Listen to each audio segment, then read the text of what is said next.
Hello student, स्वागत है आपका हमारे YouTube channel lectures with Manoj Verma में। मैं मनोज वर्मा आपके लिए लेकर आया हूँ क्लास 12th की फिजिक्स। और क्लास 12th की फिजिक्स में हम न्यूमेरिकल्स की बात कर रहे हैं। चैप्टर नंबर 2 के न्यूमेरिकल्स, उसमें हमने लगभग 10 न्यूमेरिकल कंप्लीट कर लिए। आज जो हमारा न्यूमेरिकल नंबर 11 हम करेंगे, और साथ ही हम एक टॉपिक और उसके साथ कवर करेंगे आवेश संधारित्र की संचित ऊर्जा। जो एकांक आयतन में जो ऊर्जा होती है, या हम उसे ऊर्जा घनत्व तो बोल सकते हैं, वो कितना होता है, U बराबर 1/2 एप्सिलॉन नॉट E स्क्वायर, जो हम इसे यहाँ पर प्राप्त करेंगे। तो करते हैं वीडियो स्टार्ट। देखेंगे हम क्वेश्चन नंबर 11 क्या दे रखा है। क्वेश्चन नंबर 11 में ये कह रहे हैं कि 220 वोल्ट सप्लाई से एक 600 पिको फैराड का संधारित्र को क्या किया जा रहा है, आवेश से, यानी एक सप्लाई वोल्टेज है 200 और उससे 600 पिको फैराड का एक संधारित्र जो है चार्ज किया जा रहा है। फिर इसके संपर्ण से जो है इसको संपर्ण से वियोजित कर दिया जाता है, और फिर एक अन्य 600 पिको फैराड आवेश संधारित्र से जोड़ देते हैं। यानी कहने का मतलब ये है, पहले तो हमने जो है संधारित्र को 200 वोल्ट सप्लाई से चार्ज किया, चार्ज करने के बाद सप्लाई से उसे हटा दिया गया, और फिर दूसरा एक और संधारित्र लिया हमने, और उस संधारित्र है दूसरा, उसकी भी कैपेसिटी कितनी है, उसकी भी धार से 600 पिको फैराड है, लेकिन वो अनावेश है, तो उस पर Q जो है वो कितना है, 0 है। और उससे है पहले संधारित्र को हम जोड़ देते हैं। जोड़ने के पश्चात क्या होगा, जब इसको इससे जोड़ा जाएगा तो यहाँ से जो है कुछ आवेश निकल के इस पे आएगा, और उभयनिष्ठ आवेश निकल आएगा।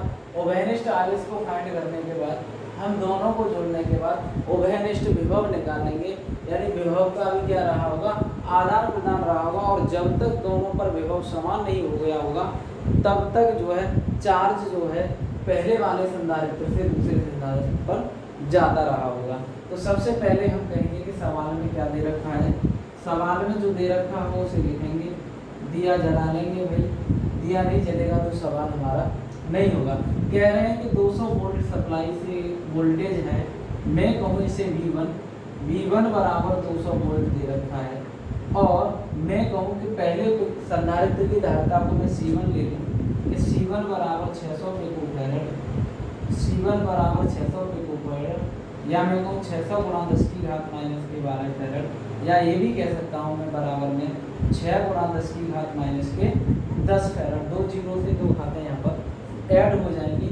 अब ये तो रही C1 की, यानी पहले संधारित्र की बात। अब इस पर जो आवेश होगा, जब हमने इसे चार्ज किया तब इस पर जो आवेश आ जाएगा वो Q1 होगा। Q1 बराबर C1 V1 हो जाएगा। Q1 बराबर C1 V1, कहने का मतलब इस पर जो चार्ज होगा, C1 की वैल्यू 6 गुणा 10 की घात माइनस की 10, और V1 की वैल्यू कितनी है, 200 वोल्ट। कहने का मतलब ये है कि 6 दूनी 12, 12 गुणा 10 की घात माइनस के 8 कूलम आवेश, यानी पहले संधारित्र पर जो आवेश हो गया हमारा Q1, वो कितना आ गया, C1 V1। C1 की वैल्यू ये है, V1 की वैल्यू ये है। दोनों को मैंने मल्टीप्लाई करके 6 दूनी 12, 2 जीरो यहाँ पर थे तो 2 घातें बढ़ गई, माइनस की 10 थी, 2 जोड़ूंगा, माइनस की 8 रह जाएंगी। अब अगला काम क्या कह रहे हैं कि Q2 जो है, Q2 क्या है भाई, Q2 0 है, और C2 बराबर भी कितना है, जितनी 600 पिको फैराड ये है, यानी फाइनली ये आएगी 6 गुणा 10 की घात माइनस की 10 फैराड। ये जो है C2 धारिता है। अगर पहले संधारित्र पर अब हमने आवेश फाइंड कर लिया है, अब मैं अब मैं कहूँगा कि इसे जोड़ने से पहले, यानी दोनों को 600 पिको फैराड और 600 पिको फैराड संधारित्र दोनों को जोड़ने से पहले संधारित्र पर ऊर्जा कितनी होगी वो मैं निकाल लूँगा। पहले संधारित्र पर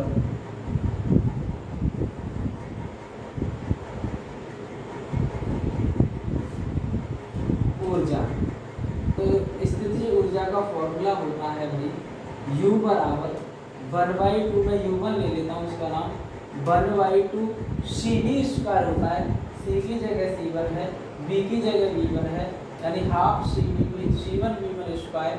वैल्यू में अगर इसमें लगा दें तो U1 की वैल्यू हो जाएगी 1/2 गुणा C1 की वैल्यू 6 गुणा 10 की घात माइनस की 10 V1 की वैल्यू 200 का मैं वर्ग कर दूंगा, 200 को मैं लिख दूंगा 2 गुणा 200 को क्या लिख सकता हूँ 2 गुणा 10 की घात 2 लिख सकता हूँ, तो 10 की घात 2 का होल स्क्वायर में यहाँ से करूँगा, 2 एकम 2 2 दिया 6, U1 बराबर हो जाएगा 3 गुणा 10 की घात माइनस की 10 गुणा 2 का मैं वर्ग करूँगा 4, 10 की घात 2 का वर्ग करूँगा 10 की घात 4। अब U1 बराबर 4 तिया 12, 4 तिया 12 गुणा 10 की घात 10 में से प्लस के 4 जोड़ूंगा माइनस 10 में, तो माइनस की 6 जूल। कहने का मतलब जब हमने दोनों संधारित्र नहीं जोड़े हैं तब हमारी एनर्जी कितनी आ गई, U1 बराबर 12 गुणा 10 की घात माइनस के 6 जूल। अब मैं क्या करूँगा कि इसे अनावेशित संधारित्र से जोड़ा जा रहा है, यानी नाव संधारित्र C1 को C2 से जोड़ने पर उभयनिष्ठ विभव निकाल लूंगा मैं यहाँ से, उभयनिष्ठ विभव यानी दोनों पर जब अब विभव कितना होगा, उभयनिष्ठ विभव उसको मैं नाम दे दूँ V2, यानी उभयनिष्ठ विभव कितना होगा, यानी दोनों आवेशों को मैंने जोड़ दिया तो दोनों संधारित्रों पर आवेश बट्टे दोनों संधारित्रों की सहायता। कहने का मतलब Q1 प्लस Q2 बराबर अपॉन C1 प्लस C2 हो जाएगा। V2 की वैल्यू कितनी है भाई, Q1 की वैल्यू हमने फाइंड कर ली है, Q1 की वैल्यू कितनी है 12 गुणा 10 की घात माइनस 8, 12 गुणा 10 की घात माइनस के 8 प्लस Q2 की वैल्यू कितनी दे रखी है, अनावेशित बोल रहे हैं, इस पर कोई अनावेशित का मतलब होगा Q बराबर 0, यानी Q2 बराबर 0 हो जाएगा, तो मैं यहाँ 0 पुट करूँगा upon C1 plus C2, C1 की वैल्यू और C2 की वैल्यू दोनों की बराबर है 6 गुणा 10 की घात माइनस के 10 प्लस 6 गुणा 10 की घात माइनस के 10 की घात कॉमन 12 गुणा 10 की घात माइनस के 8 और 6 हो जाएंगे 12 गुणा 10 की घात माइनस के 10, 12 से 12 एक बार काटूंगा, V2 बराबर हमारा आ जाएगा उभयनिष्ठ विभव जो निकल के आएगा 10 की घात माइनस के 8 प्लस 10 की घात, नीचे से मैं डिनोमिनेटर से नोमिनेटर में ले जाऊंगा तो ये माइनस वाली जो पावर है वो पॉजिटिव हो जाएगी। कहने का मतलब मल्टीप्लाई का साइन आएगा, 10 की घात माइनस 8 में से प्लस की 10 की घात जोड़ूंगा तो 10 की घात 2, कहने का मतलब 100 वोल्ट। ये हमारा उभयनिष्ठ विभव हो गया। अब जोड़ने के पश्चात संधारित्र की उभयनिष्ठ ऊर्जा निकाल लूंगा, दोनों अगेन नाउ संधारित्रों की उभयनिष्ठ ऊर्जा निकालते हैं यहाँ से, ये U2 में नाम दे दीजिए, U2 बराबर हो जाएगा 1/2। अब धारिता कितनी है जोड़ने पर, है ना, जोड़ने के बाद संधारित्र दोनों संधारित्रों की धारिता कितनी हो जाएगी, C1 प्लस C2 हो जाएगी, C1 plus C2 into V2 square, C1 plus C2 into V2 square, कहने का मतलब 1/2 और C1 प्लस C2 की वैल्यू हमने ये अभी लगाई थी, ये निकल के आई है 12 गुणा C1 प्लस C2 की वैल्यू आई है 12 गुणा 10 की घात माइनस के 10 और V2 की वैल्यू है 10 की घात 2, 10 की घात 2 का मैं स्क्वायर करूँगा, 2 6 12, U2 बराबर आ गया 6 into 10 to the power minus के 10 इंटू 10 टू दी पावर 2 दूनी 4 यानी 10 की घात 4। कहने का मतलब ये है कि 6 गुणा 10 की घात माइनस के 6 जूल, ये हमारा U2 आ गया। और U1 कितना आया है, U1 आया है 12 गुणा 10 की घात माइनस 6 जूल। अब ऊर्जा में ह्रास कितना हुआ, कितनी कमी आई है, यानी अगर मैं डेल्टा U यहाँ से फाइंड करूँ, ऊर्जा ह्रास जो मैं फाइंड करूँगा, ऊर्जा ह्रास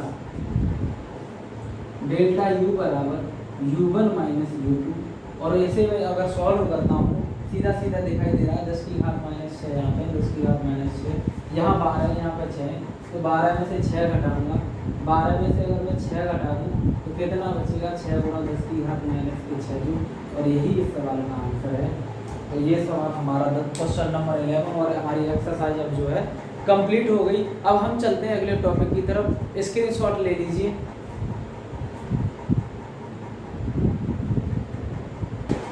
अब हमारा डेरिवेशन ये है कि समांतर प्लेट संधारित्र की प्लेटों के बीच वैद्युत क्षेत्र में ऊर्जा घनत्व, या मैं ये कहूँ कि आवेशित चालक का ऊर्जा घनत्व। ऊर्जा घनत्व का मतलब ये होता है कि किसी भी चालक की प्रति एकांक आयतन में ऊर्जा, यानी हम अगर किसी चालक की एनर्जी फाइंड कर लें, स्थिर वैद्युत स्थिति ऊर्जा निकाल लें और उसमें हम वॉल्यूम का भाग दे दें, तो हमारा क्या निकल के आ जाएगा, ऊर्जा घनत्व निकल के आ जाएगा। और समांतर प्लेट संधारित्र में हम जानते हैं, क्या जानते हैं कि समांतर प्लेट संधारित्र में दो प्लेटें होती हैं और प्रत्येक प्लेट का क्षेत्रफल में a मान लूँ और बीच की दूरी d मान लूँ, तब प्लेटों का जो संधारित्र की जो धारिता होगी वो कितनी निकल के आती है। मैं लिखूंगा समांतर प्लेट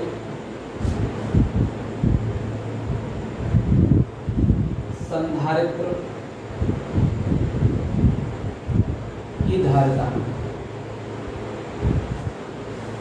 ये हम लोग जानते हैं C बराबर epsilon not A upon D, epsilon not A upon D farad. ये समांतर प्लेट संधारित्र की धारिता होगी। समीकरण नंबर 1 दे दूं, यदि मैं कहूँ कि प्लेटों के बीच वैद्युत क्षेत्र E हो, प्लेटों के बीच वैद्युत क्षेत्र E हो तथा उत्पन्न विभवांतर भी हो, तब यदि प्लेटों के बीच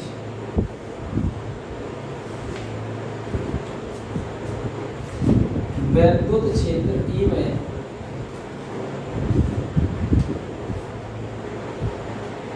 उत्पन्न विभवांतर V हो, तब V बराबर हमारा फॉर्मूला होता है, क्या फॉर्मूला होता है, E into D, V is equal to E into D. समीकरण नंबर 2। नाउ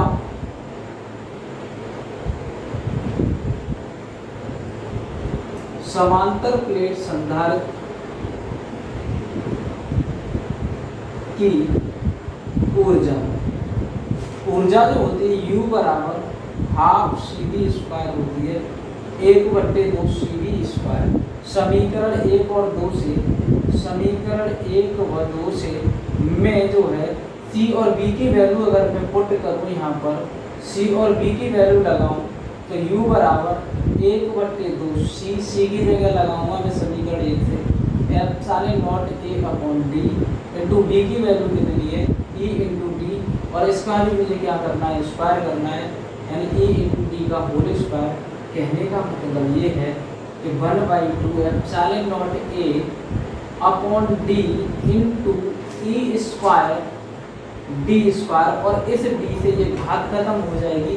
U बराबर हमारा जो बचेगा 1/2 epsilon not E square, epsilon not E square, और A को मैं D का पड़ोसी बना दूं तो E इंटू डी हो जाएगा। ये हमारी ऊर्जा आ गई, कितनी ऊर्जा आ गई, वैद्युत क्षेत्र के पदों में या वैद्युत क्षेत्र की तीव्रता के पदों में हमारी जो एनर्जी आ जाएगी U बराबर 1/2 epsilon not E square A into D आ जाएगी। लेकिन हमें निकालना है ऊर्जा घनत्व, आता है ऊर्जा घनत्व स्मॉल u बराबर कैपिटल U अपॉन आयतन, और आयतन कितना हो जाएगा, ये A इंटू डी। क्षेत्रफल में अगर मैं डिस्टेंस का मल्टीप्लाई करता हूँ तो वो क्या बन जाता है, वॉल्यूम बन जाता है, आयतन बन जाता है। तो U बराबर, U की वैल्यू कितनी है 1/2 epsilon not E square into A into D, और आयतन कितना हो जाएगा A इंटू डी, और A इंटू डी से हमारा A इंटू डी कैंसिल हो जाएगा। अब यूनिट हो जाएगी जूल प्रति मीटर क्यूब, जूल प्रति मीटर क्यूब। तो ऊर्जा घनत्व हमारा आ गया U बराबर 1/2 epsilon not E square joule प्रति मीटर क्यूब। ये डेरिवेशन हमारा रह गया था, आज हमने ये देख लिया, ये कवर कर लिया कि जो संधारित्र, जो आवेशित संधारित्र होगा उसकी प्लेटों के बीच वैद्युत क्षेत्र में जो विभवांतर ऊर्जा घनत्व होगा वो U बराबर 1/2 एप्सिलॉन नॉट E स्क्वायर होगा। तो हमारे जो दूसरा चैप्टर था वैद्युत विभव और धारिता का, आज वो कंप्लीट हो जाता है विद न्यूमेरिकल के साथ। मिलेंगे हम अगली वीडियो में अपने अगले चैप्टर के साथ, जो बहुत ही इंटरेस्टिंग चैप्टर होने वाला है विद्युत धारा। विद्युत धारा के बारे में पढ़ेंगे कि बिजली कैसे बनती है, बिजली कैसे क्रिएट की जाती है, बिजली के क्या क्या यूजेज हैं, ये सारी चीज़ें हम अगले चैप्टर में पढ़ने वाले हैं। अगर आप लोगों को वीडियो पसंद आई हो तो वीडियो को लाइक करें और ज़्यादा से ज़्यादा अपने फ्रेंडों में शेयर करें और चैनल को सब्सक्राइब जरूर करते रहें। और हमारे जो कमेंट बॉक्स है, कमेंट बॉक्स में भी ये कमेंट भी करते रहें कि आपको वीडियो कैसी लग रही है। तो मिलते हैं फिर अगली वीडियो में, तब तक के लिए बाय बाय, टेक केयर।